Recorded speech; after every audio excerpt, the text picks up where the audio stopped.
What unfolds in the pages of this book is the monumental will of these women to persevere against the odds. In October 1934, the Red Army was surrounded by the Nationalists. There were 1 million troops had encircled them in their southeast Jiangxi province stronghold.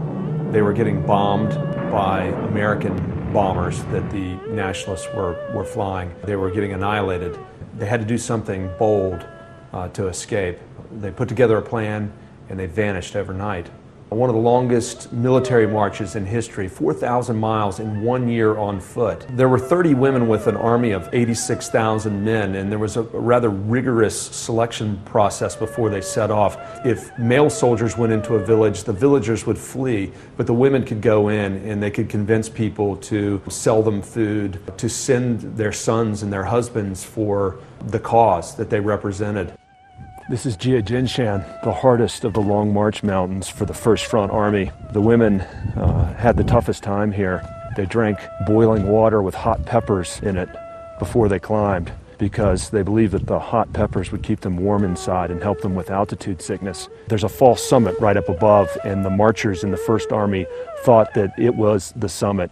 And so when they got to the top, it was doubly hard. They had to go another 1,000 meters. It became a turning point for the communists in China. It burnished their image worldwide. It made Mao the leader that he was, and it made these 30 women that were with him proven leaders. The Long March soldiers came right over this range right here, Yakexia. It's 14,500 feet. We're at 13,500. The women were suffering from altitude sickness up there. It's freezing cold, raining. The wind blows in, the clouds come in a matter of seconds. It can sleet, snow. They've been through it all. This was their third snowy mountain. They still have another one right over this ridge here. And they're malnourished. They're in straw sandals. They're in cotton clothing. They're freezing. They have heavy loads to carry. This has about reduced them to as low a point as they'll be on the Long March.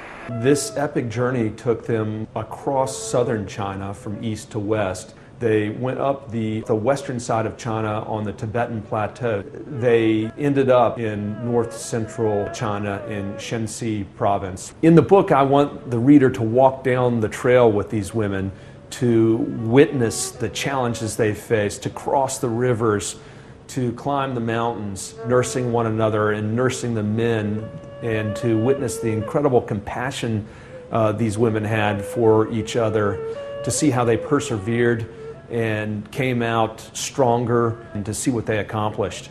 In history, this is just a major landmark for women, for women's liberation. It was a great moment when women took their future in their own hands and gave this great effort to escape the bonds of history that had kept them down.